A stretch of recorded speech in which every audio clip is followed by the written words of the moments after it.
northeastern part of China, though the tree is not green and the flower is not in full blossom, but a mission scenery has come, which represents the spring which has come, and which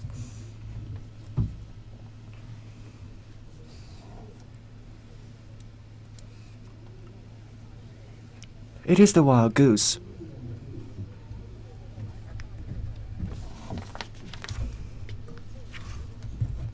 Its coming is a great symbol. It means that the steps of the spring will be heard.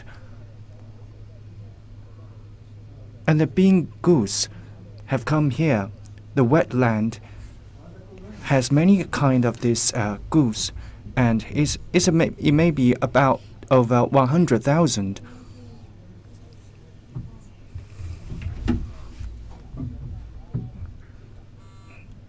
This place is at the angle of Jilin province, Jingxin wetland.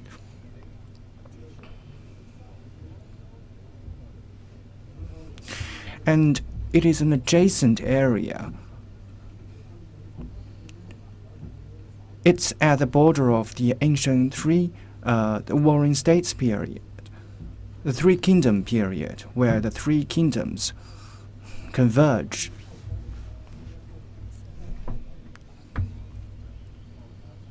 Now numerous migrant birds have arrived here. The scene is spectacular. You will see very special and rare migrant birds. We have invited two guests. This gentleman is Mr. Wu, who is the researcher. Let me first introduce you. Through the lenses, we may watch the scenery here.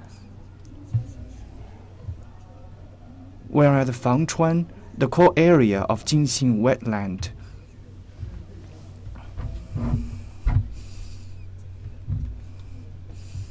This place is very special. In our country, it is a rare place.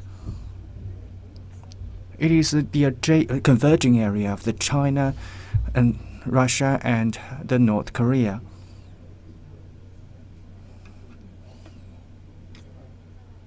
You can see this is Tumen River. It flows into the Sea of Japan. You can see this is the Korea-Russia bridge. This is the bordering bridge between the North Korea and Russia.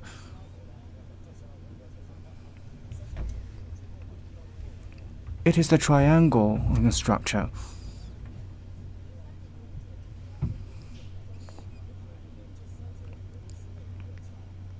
These three sections belong to Russia. As for those who are lower, the bridge and this section belongs to the North Korea. Tumen River. Tumen River is the river belonging to the North Korea, and now we are at this place. There are also some seagulls. They're flying over here. The direct distance is about 6.5 kilometers. So when the weather is good, we may see the Sea of Japan. Can we see it here? And because it is still foggy, the scenery is still vague, and vaguely you can see the border area between the sky and the sea. You can use your naked eye to see the scenery and the boats over the sea. That place is also a wetland. It's also at the downstream of the Tumen River. It is the Jingxin wetland, and they have their own wetlands, and they are all totally they're called the Tumenjiang wetland. We're at the core area of Jingxin wetland. It is in Hunchun, and here you can see the multitudes of wild geese, especially now. The left part is Russia. Is it right? Yes, it is Russia, and we are adjacent on our territory. And this is Hunchun town. It has over 800 people, but it's an important area, and it has a very important railway. So 800 people are almost all the workers here. The railway is connected to Moscow. It takes you 7 days. It may take you longer. So it's about 10,000 kilometers. It's about 9,000 kilometers. Yes. You can see this is the Hunchun town.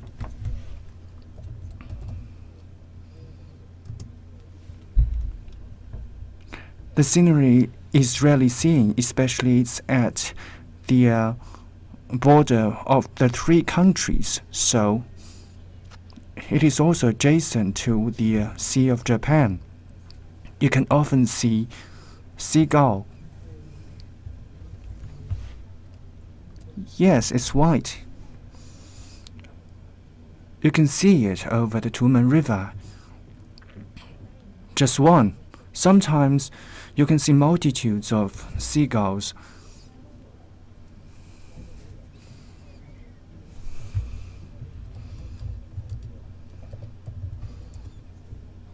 You can see the white dots. They are the seagulls. Let's look at Russia. Let's turn the camera onto Russia, and what kind of bird is this? It is also one kind of gull.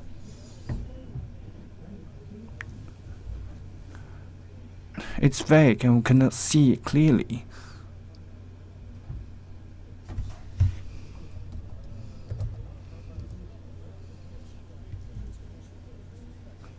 Now we are at the core area of Jingxin wetland. It is Fangchuan. Jingxin wetland is a famous site in China. It has a large area. It's about 6,000 hectares. It's within the territory of China, and the area within China is about 6,000 hectares. From the beginning of March, multitudes of the migrant birds have arrived here. They are varied. Let's turn the camera here. Now we may interview another guest.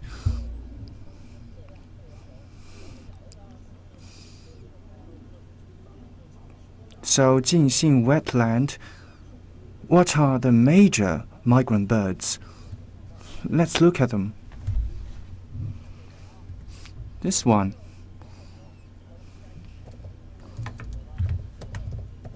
This is a protected animal in China. The Steller sea eagle. Does it has a tiger's head? It's very special. It's big. It's like a tiger in the eagle, so it is the king of the eagle. So the tiger is the king of the animal, and it is the king of the eagle. So it is the sea eagle.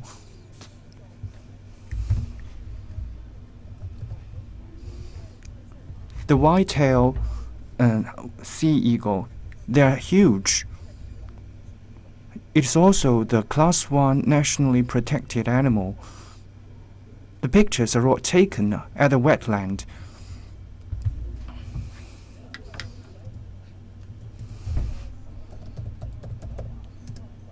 This is Eurasian spoonbill. When it flies over the sky, it's like a fighter jet. It is the Class 2 nationally protected animal. You may know this one because it is very common. It's the red-crowned crane. It also has distribution in China and northeastern part of China. We have many other kind of birds. This is the big swan.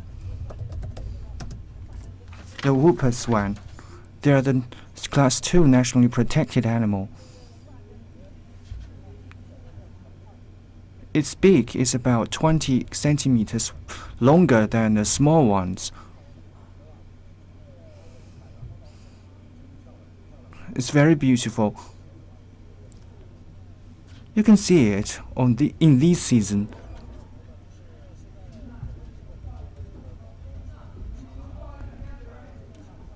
Through our camera, we may also have a look at our wetland and what are the beautiful migrant birds can we see.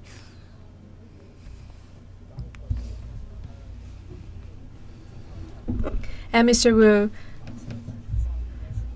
could you give us a brief introduction about these animals? So now we're seeing very fierce beasts, and compared to migrant birds in other areas, species in this area might appear a bit different, right? Yes, because it's near the sea, and it's in your Asia region, so you have a lot of water birds, and falling into two categories. So one is like birds that never migrate, and another is migrant birds, which will migrate around as climate changes. Yes, you can now hear the seagulls. So the king of seagulls that we have just shown here, we can see them on in the video. And what do they eat? They mainly eat fish. The seagulls mainly eat fish. But when they arrive, sometimes the ice has not melted yet. So how could they get fish? Well, you know, sometimes people will throw food into the wetlands so they can get some food from the people. And also rotted fish, dead fish, also is a source of food. And sometimes we will provide the food from the fish from last year, because we have such a long period of the ice season, and some of the fish will die under the ice cover. And after the ice melts, the dead bodies of the fish will float onto the surface of the water. Yes, seagulls mainly eat fish, and other than that, they also eat other species. And smaller birds, for example. And on the bank of the Songhua River in Jilin, we have seen seagulls catching smaller birds in that region. Do they eat a lot? Are they foodies? Yes, they are. How much do they eat one day? Well, usually they have to eat about 10 kilograms of fish every day. Well, that's a lot.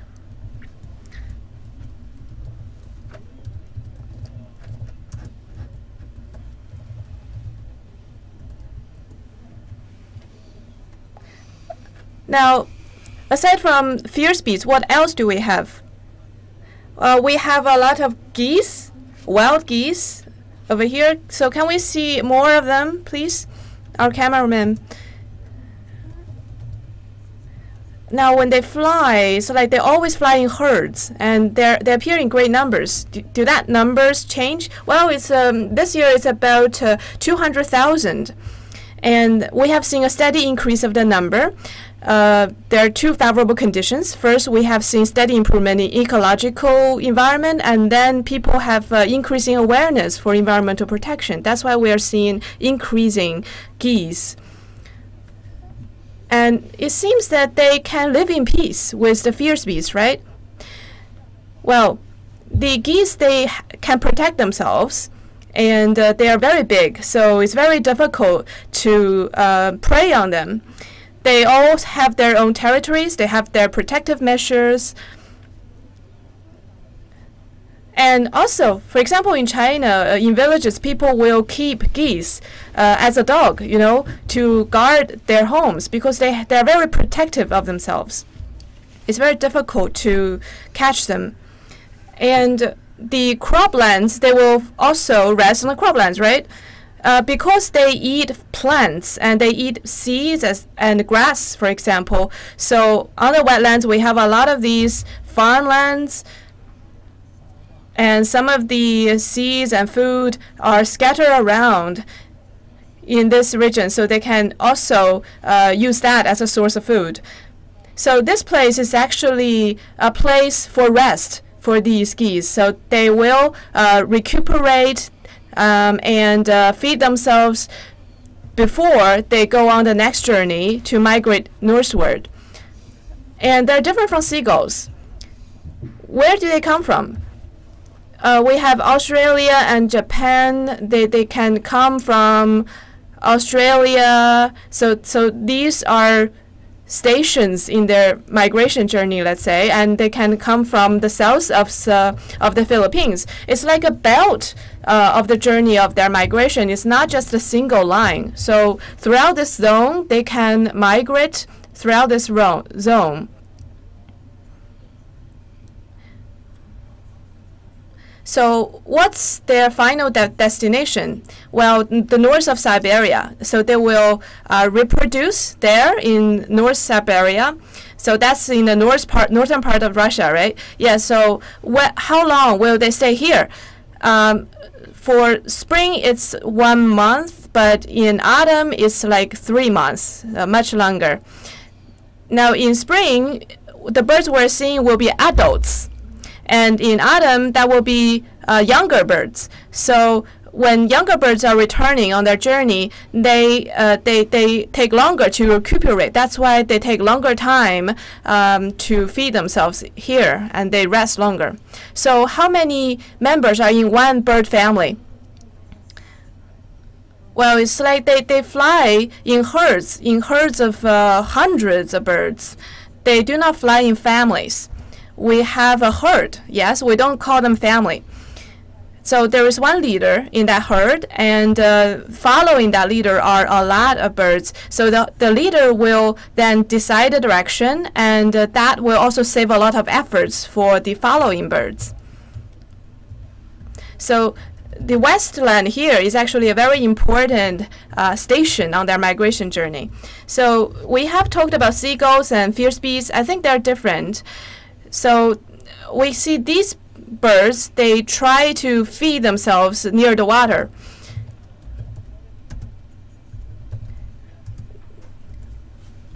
Yes, the geese mainly feed on the ground and in shallow water. Because if the water is too deep, they couldn't really get to the depth of that water to catch fish. They mainly eat grass and seeds and also crops. Do they also eat shrimps? Yes, but not much. Personally, I think the shrimps might have better nutrition than seeds. Well,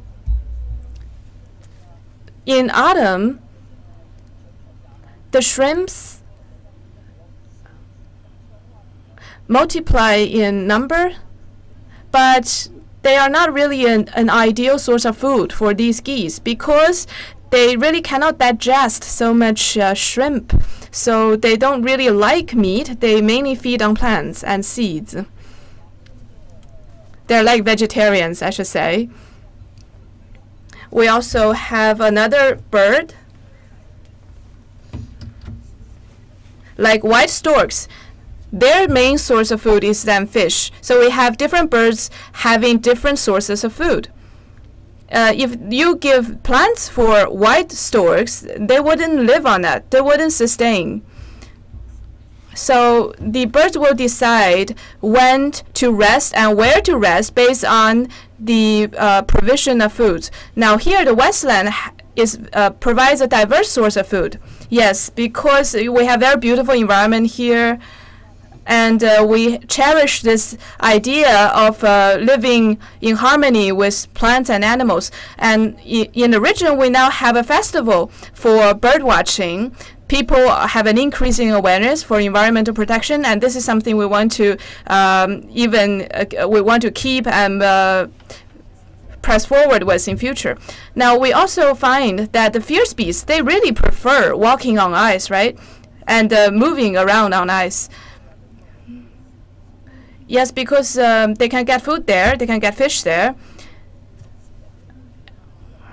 The fierce beasts need to feed on fish. They couldn't have this food elsewhere. Something interesting. The fierce beasts, the fierce birds tend to fly alone, whereas the geese fly in herds. And after this clip, we were going to see something about red-crowned cranes. The red-crowned cranes tend to move alone. They want to be. They like to be independent.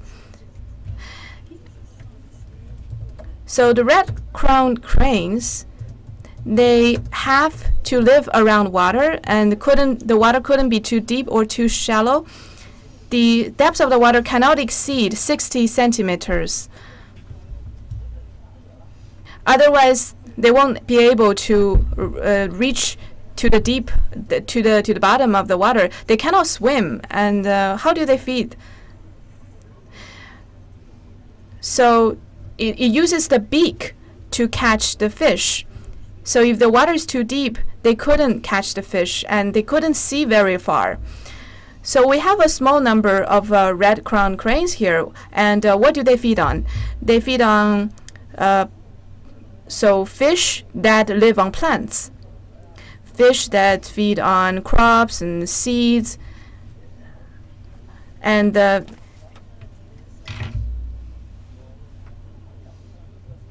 so we have also red-crowned cranes raised by people here in Jilin. Now let's take a look at what happens.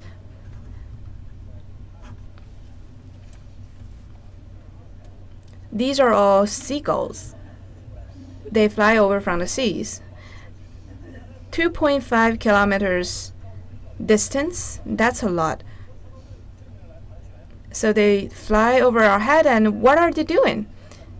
They are searching for food, and they're also like taking a stroll. Maybe some of them are full and they're just enjoying themselves flying around. And in the Korean land, we also see some farmlands, and they also search for food in the farmlands over there, not just fish. And they will also try to find like wild seeds and also worms and insects on the ground. Now this is the other side, the opposite side of the Tumen River. This is no longer China's territory. And you can see that the seagulls, they actually are flying, I think, along the river, right? Because the seagulls, they have to be near the water. If they're too far away from the water, they won't be able to make it. And what kind of species or fish are here? We have, for example, salmon. Different kinds of salmon. So the salmon is a kind of migrating fish that they will then move around in order to reproduce. We also have lesser fish.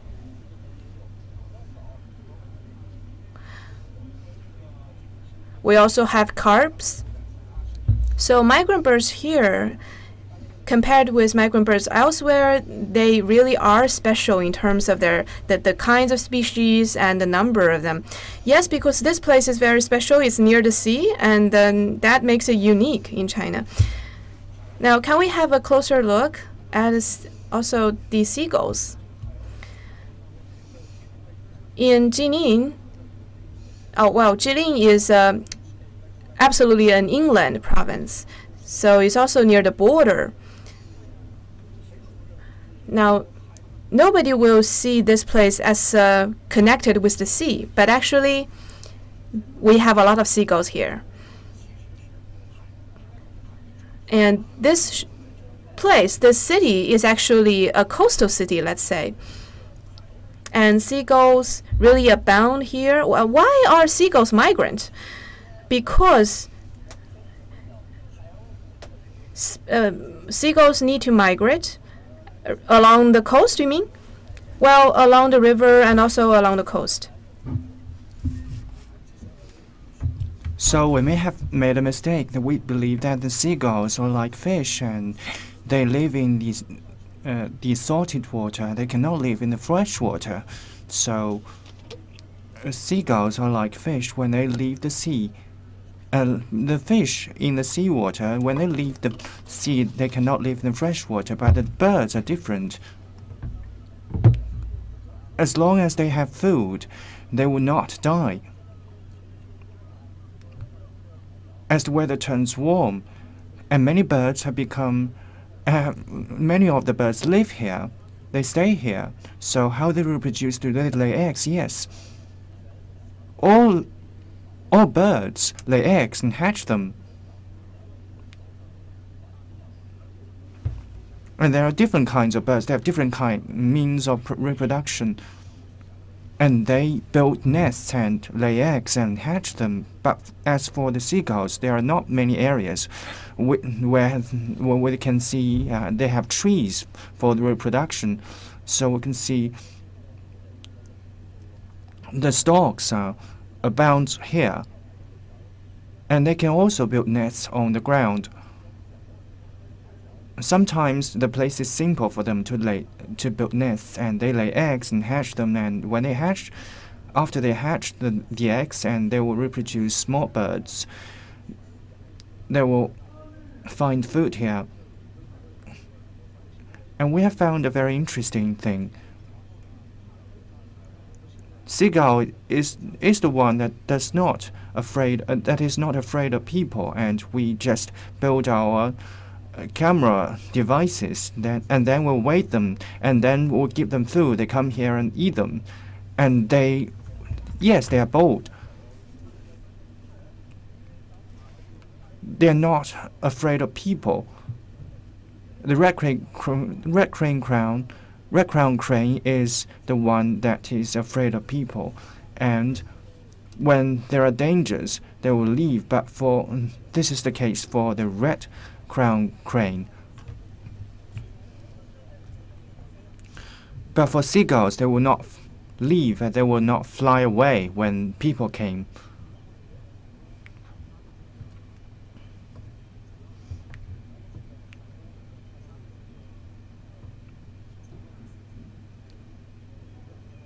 What are the major sources of food for seagulls? We have seen small fish or other small fish and shrimps. Do they feed on plants? Sometimes. They also eat bread. Sometimes in the video, when people hold the breadcrumbs, and then they would attract seagulls. The major food are fish. They eat a variety of food.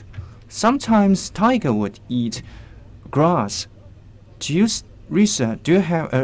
study tigers? Yes, tigers sometimes eat grass.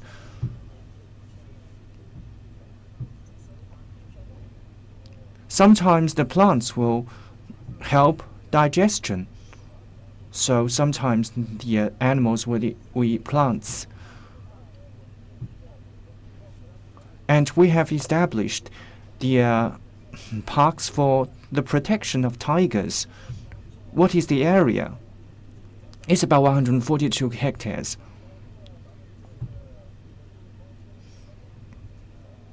In Jilin province, we have built 10 bureaus for the protection of such wild animals. Okay. Let's wait for a moment to see if there are next wave of seagulls flying over here. Let's have a distant view of the Sea of Japan. Let us introduce the information to you. So, what kind of relations between different areas? According to the plan, we have different pictures. And the tigers are found here. We have found their footprints. In the northern part of this area, we have found tigers. After the completion of the wetland, it has been incorporated into the Park of Tigers.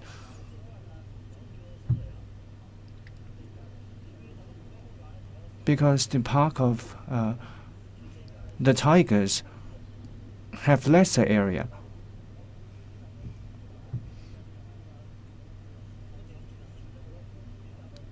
But indeed, we have seen tigers here. It's not far from here. And we have witnessed tigers eating cows. When? About 3 years ago.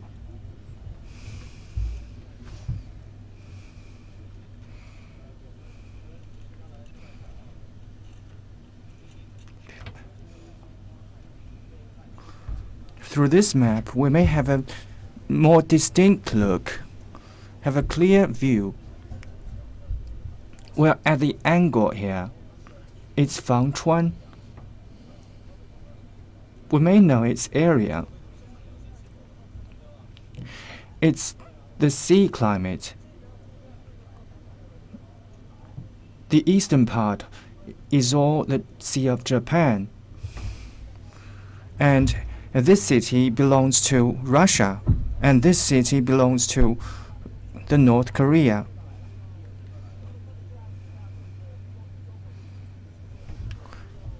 It is the converging area. In this site, you may fly it to Japan. So, the migrant birds may come from Japan. They may also come from the eastern part of the sea.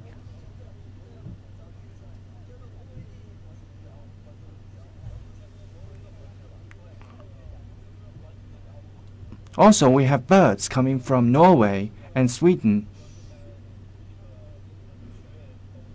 So through this live streaming, you may have a better knowledge about our place. So apart from Liaonindan, Lian and Dandong in Jilin, such an inland province, we have a place with the sea climate.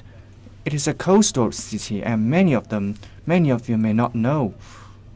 There are many tourists coming from Russia.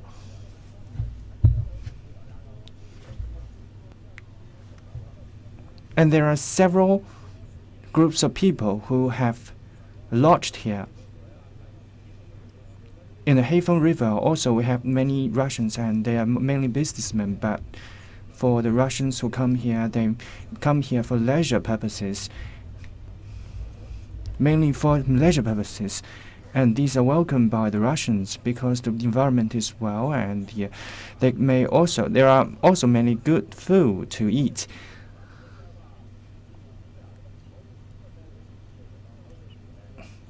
So the folk customs here may be the style of the North Korea, and many of the people here are unique in their folk customs. In winter it's not cold, and in summer it's not so hot, so it's the sea climate.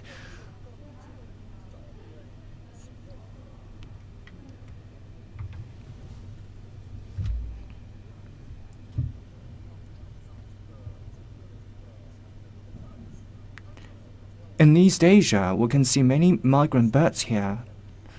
It suddenly occurred to me that the raptors and the gulls, including also the wild geese, the migrant paths may be different. Some are overlapped. The distant paths may be another bird.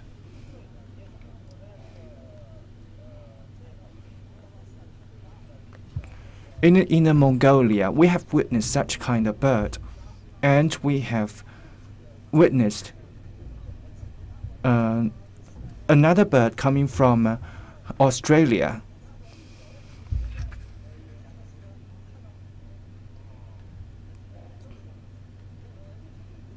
It's about 6,000 kilometers. Oh, it's over 10,000 kilometers. At least 10,000 kilometers. And they fly over Australia and come here.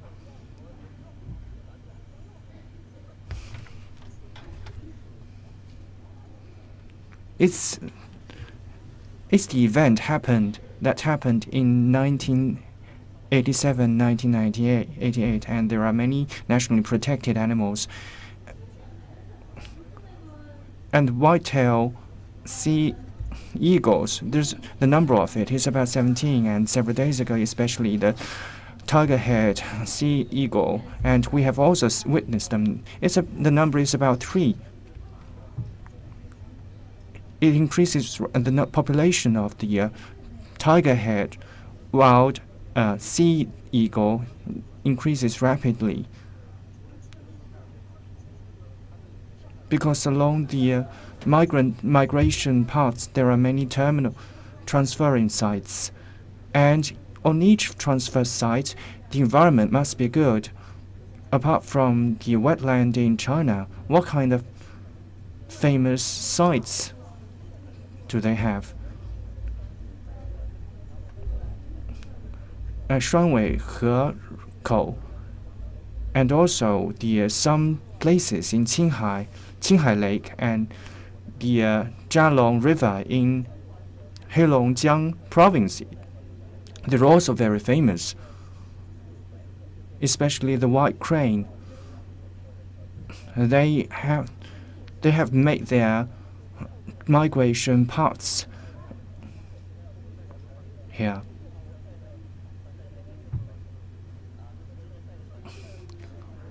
On their back, you can see the wireless devices. In our country, the devices are installed by our country, and as we walked here, we have found them. With this device, we may trace them. And we have found they come to China.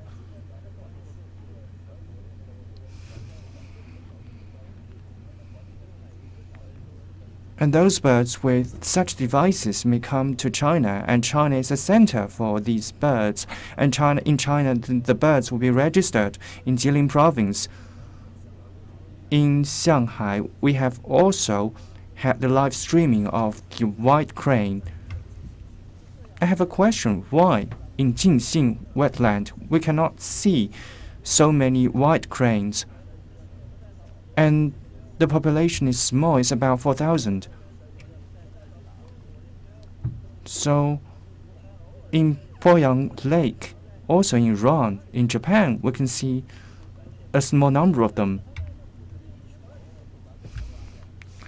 It lay eggs in the Arctic region, in the North Pole.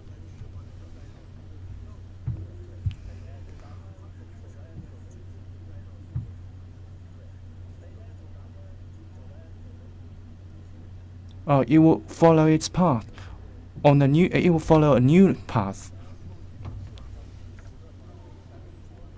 As for raptors, what are their destinations? Raptors know. They reproduce within the realm of China. They reproduce in Heilongjiang province. So they may reproduce here. And what's its destination in south part of the earth? Southern part of the earth, it flies to Australia. Sometimes they comes from Siberia.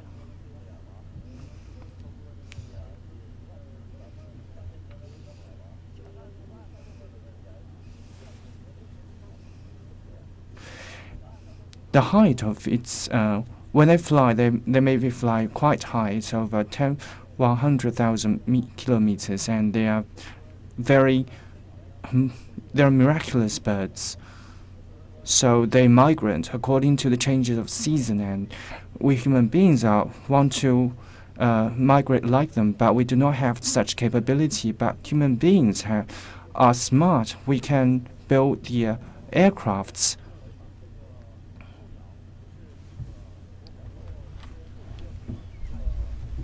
So migrant birds, many people really love taking photos of migrant birds because they're really beautiful.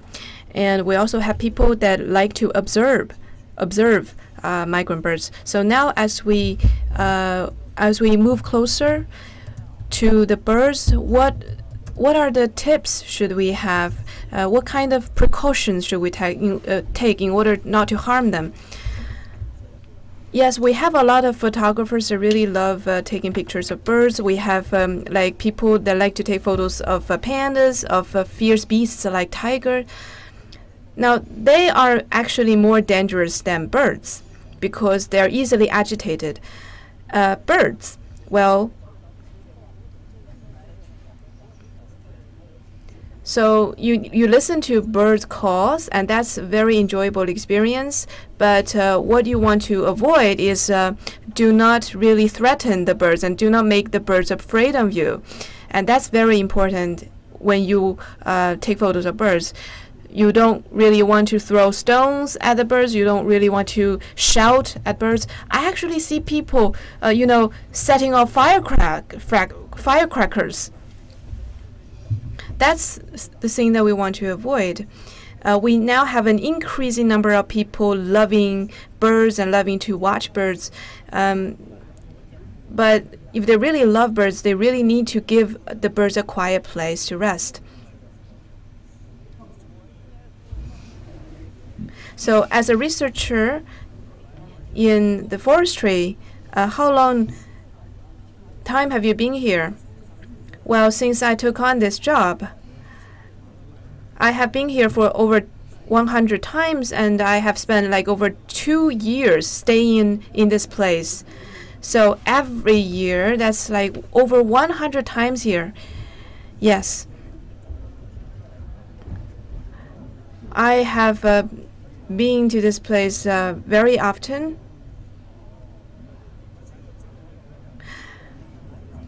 And we have a friend online saying that he has spent 1 month here and he feels great. So what about you? Yes, I have been conducting research in this field for 30 years, and I never feel bored because I think it's an enjoyable experience. It's like getting close to nature, and watching animals, wild animals, is better than watching people, I should say. And for lovers of photography, they really need to take cautions. They need to be cautious when they move closer to birds. Don't make them afraid. And also, if you throw food for the birds, you have to make sure the food is okay for them to eat, whether this food has passed tests. Because from our perspective as researchers, we don't want to see people throwing food to people, because we really want the birds to really find their own sources of food in a natural ecosystem. And throwing food to birds can only be like an emergency response when the birds are left without food.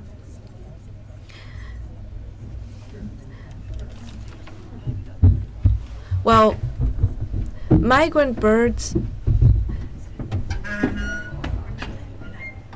really are loved by more and more people, and now in this place we have the festival for bird watching, and more people are coming.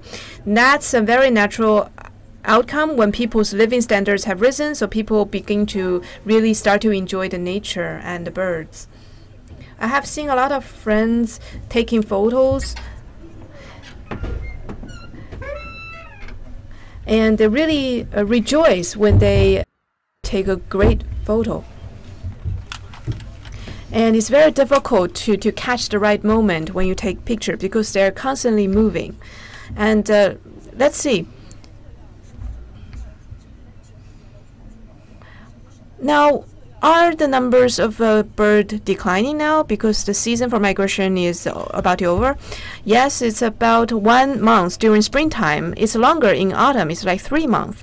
So in December, for example, there are some birds that are reluctant to go because you have still warm climate, warm weather in December, and they have a lot of food here. So even for those birds that have already flown away, some of them will return. Now, in spring, they're like they are more hurried because they really want to hurry to the final destination to reproduce. And in autumn, because they have younger birds, they move slower. Yeah, you can see the lakes, right? The small lakes. And the ice have not completely melted yet, and you can see some of the birds there. Well, this water is stagnant. It's not really moving. And you can see birds living in these shallow waters, because if the water is too deep, they really cannot find food.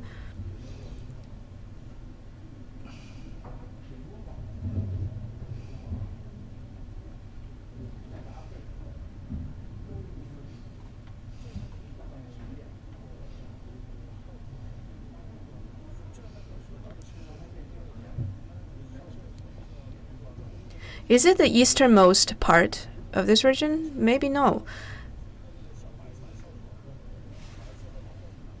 But you can see this white tower, this white post. I think it's called the first post in the east. Well, it's very unique. You see the architecture of this post on the boundary.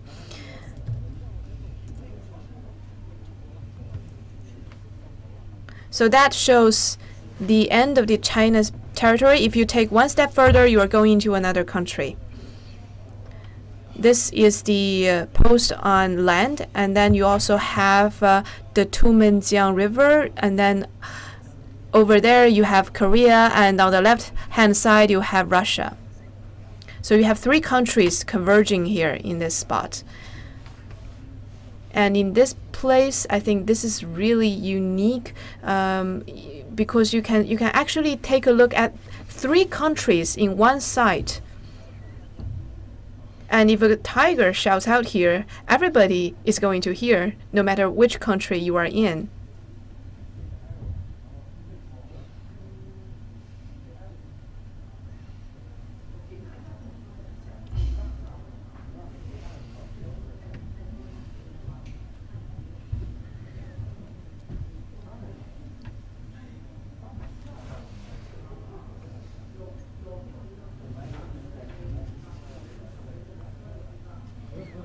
Now let's take a closer look.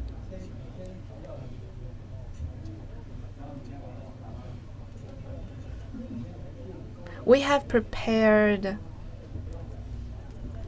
also specimen of this particular bird called the mallard. This is a very common bird, very commonly observed in China, and it is a close relative of the domesticated ducks. It's actually the ancestor of domesticated ducks. Now, for birds, the males are more beautiful than females. That's opposite with human beings, right? Yes. Like wild chickens and the wild ducks, the males are always more magnificent. And this bird is called mallard. It has a green neck, you see? Has a green head and neck. And it also has a white ring around its neck. So it's called mallard. And it's a very common bird in China. Not just here, but across the country. So how is that related to Yalu River? We have done a lot of programs on Changbai Mountain. The Lake of Changbai is the origin of 3 rivers, including Yalu River and Tumen River. And we're now seeing Tumen River. It's actually moving eastward, and it has its origin in the lake of Changbai Mountain. And Yalu River goes westward, crossing Liaoling and Dandong, and then moving northward and westward is Songhua River. It's the first section of Songhua River. And then it will make a turnaround, becoming the second section of Songhua River. So I think that is my answer to this friend online's question.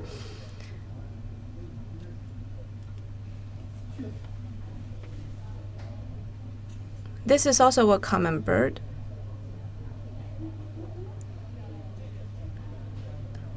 What is his name? It's called bean goose. What is the bean? That's the bean that we eat, the crop. Because some people say, well, because it looks like a bean, the beak of the bird. Actually, no, it actually feeds on beans. So the color of this bird is not that magnificent, I think. But actually, the color will turn to green.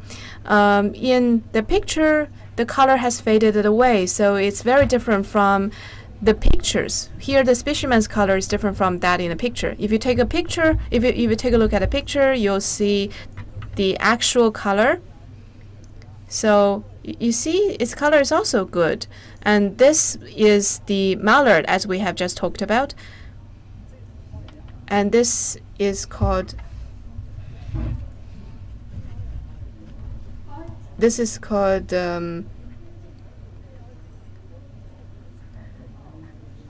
Bacao teal.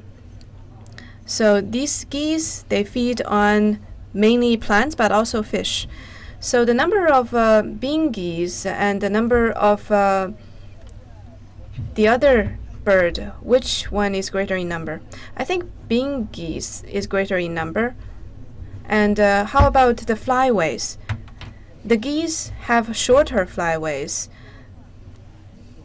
And the duck-like geese have shorter flyways, and the wild geese have longer flyways. Because duck-like geese, they fly lower and they fly shorter.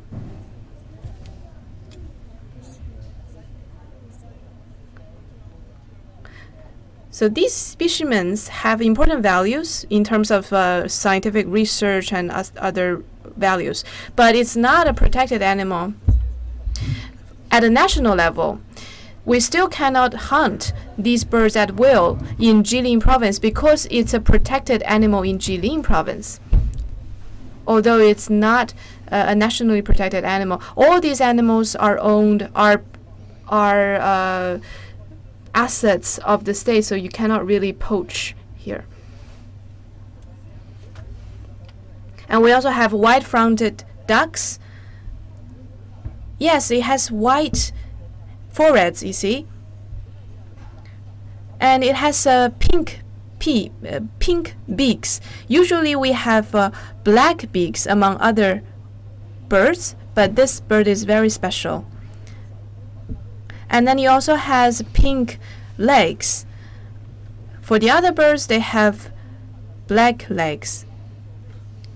Yes, this is a big, there's big knowledge in there. What's this bird?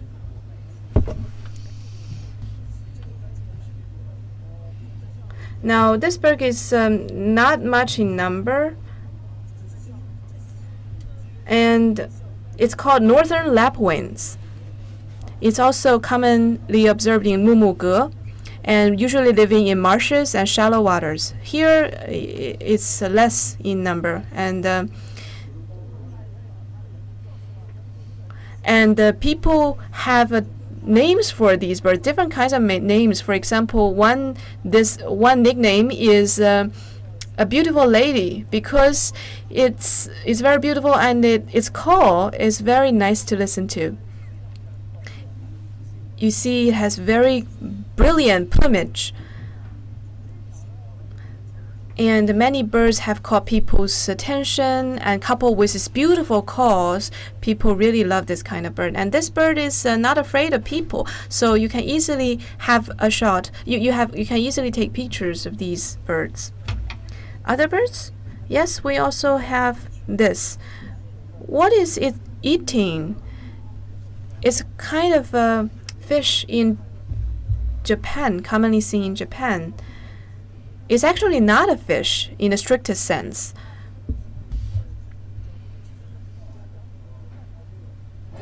And it's not even eel. And it lives in rivers. This kind of fish lives in freshwater rivers, in also Songhua River. Now, this bird is actually class 1 nationally protected animal.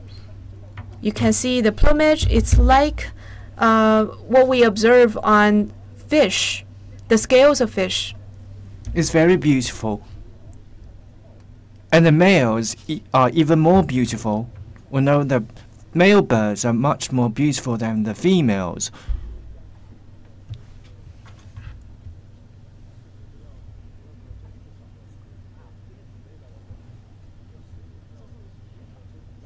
Wow, you have a rich variety of materials. This one is a different animal. It's the otter. It's green and it's female. It's male. With lighter colors, these animals are the female and these are males. You can see the males are more beautiful.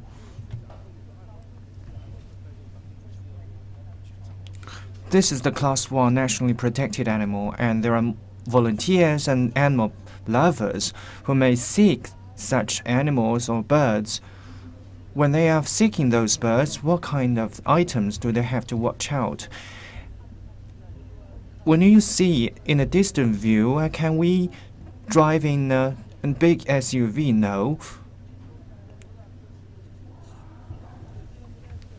When there is much water, you should watch out. And also in the wetland, you cannot drive big cars. Sometimes in the wetland, you just can't have a view, and you can just approach them slowly. Do not interrupt them, and do not, because those ducks and birds are vigilant. For a person like me, I'm easily in a rush. I will think of some other tricks if I cannot catch a view in a short time. So it's easy to have illegal behaviors. And then you will have a fine of about 10,000. You should not have such a behavior of illegal behavior. So do not think that wetland is so big and there are small number of people and you can just do something secret. No, because the border check is very strict. You should at least go through 3 layers, 3 stages of checking, and we also have the patrolling fleet. Also have some administrative organs here, and they are strict on the people here.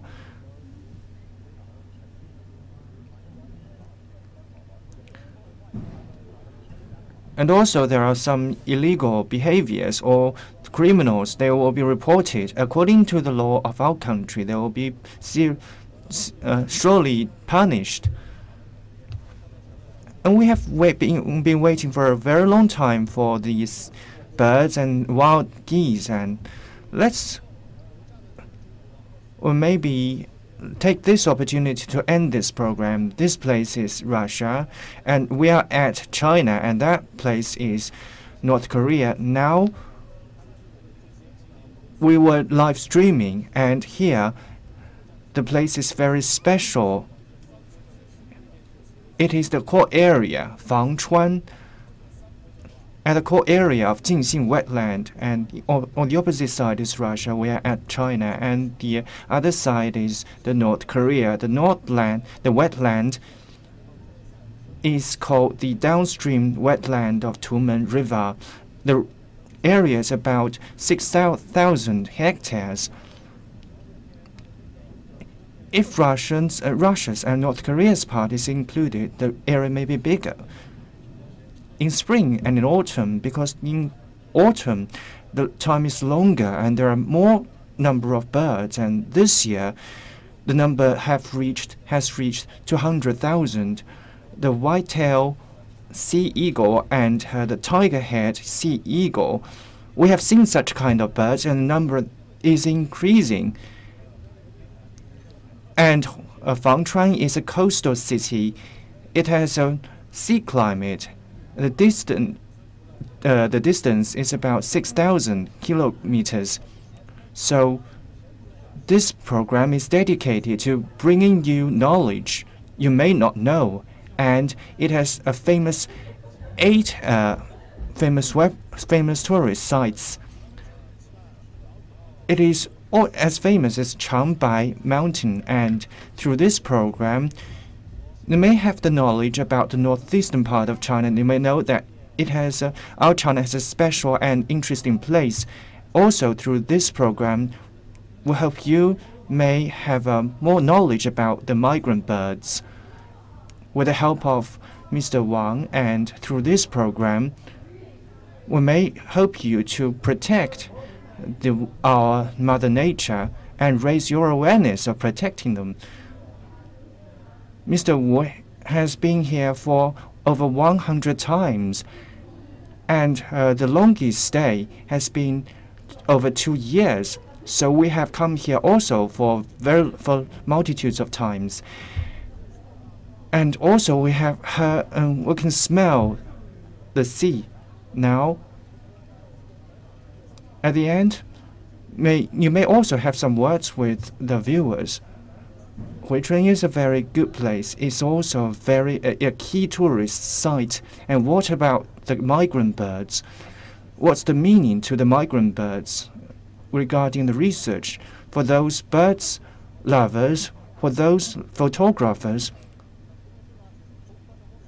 what kind of things should they be aware? We have a migrant bird fair, and this fair will bring some convenience to you. When you come here, please do not do something that affect their living here.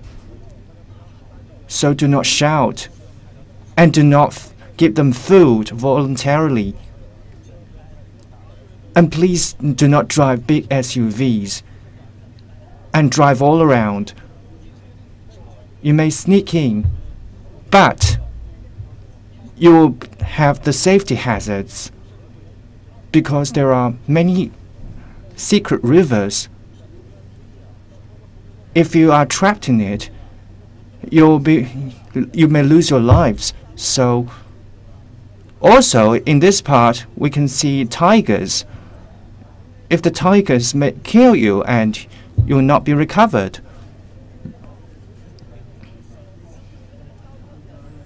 It may kill about 400 to 500 cows and horses.